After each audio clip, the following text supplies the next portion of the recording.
want? A choice. A chance. There's your chance. Take it. Grateful.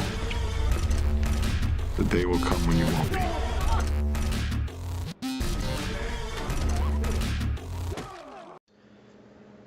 Alright guys, welcome back. This is going to be another throwback review for Season 3, Episode 14, entitled Prey. The episode starts out in a flashback. Andrea and Michonne warm themselves by a campfire. Andrea asks Michonne about her pet walkers. They deserve what they got, Michonne says. They weren't human to begin with. In present-day Woodbury, the governor bolts the pet's chains to the wall of the interrogation room, smiling to himself as he tests their reach. Meanwhile, Andrea and Milton watch as Martinez loads a stockpile of guns onto a truck. I thought there was a deal on the table, Andrea says. I'm sure it's just a precaution, Milton replies. Back in the interrogation room, the governor lays out tools on a table beside an old dentist chair. Milton urges him to reconsider his plan for Michonne, but the governor insists on avenging Penny. That's all that matters, the governor says. Later, Milton divulges to Andrea that the governor will kill everyone at the prison whether or not he gets Michonne. He takes Andrea to the second level of the interrogation building and shows the governor's torture chamber through a grate in the wall. The governor enters the chamber. Andrea aims her gun at him, but Milton wrenches it away.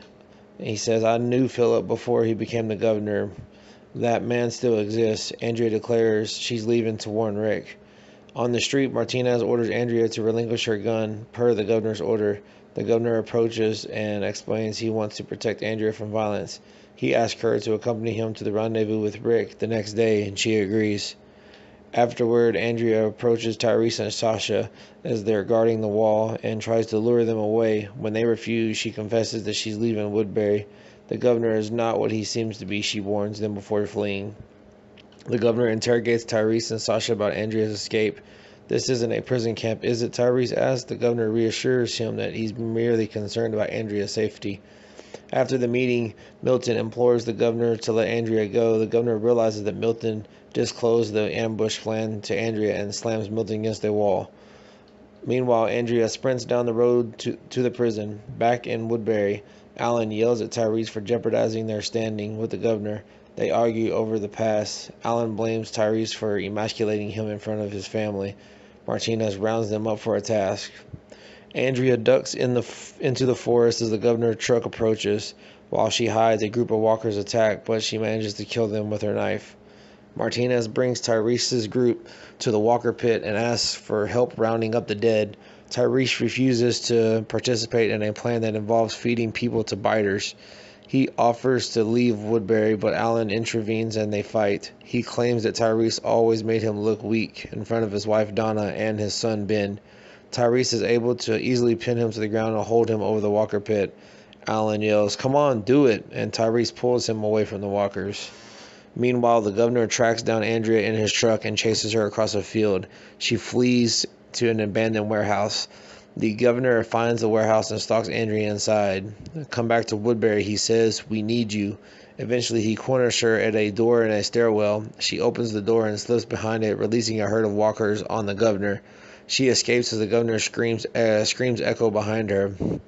In the middle of the night, an unknown person douses the pit walkers in gasoline and lights them on fire.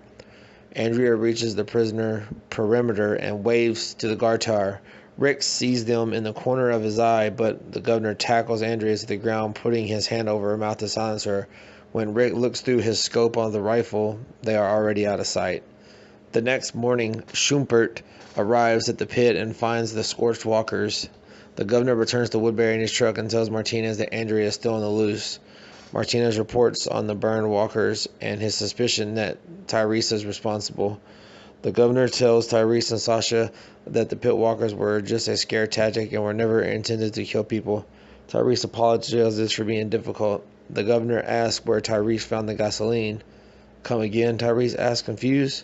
The governor tells them to forget about it. Later, the governor runs into Milton on the street. It's a real shame about the pits, says Milton. I hope you find out who did it.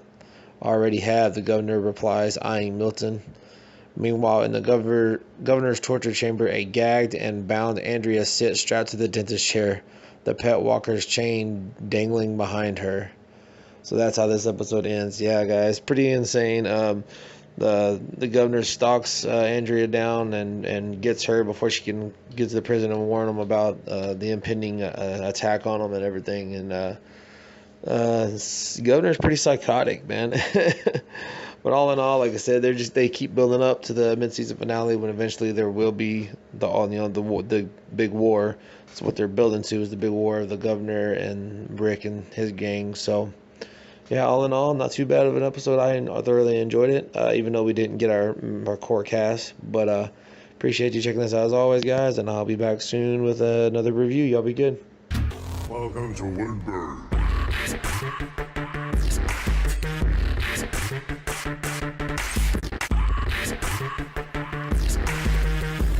Pushing my pants yet?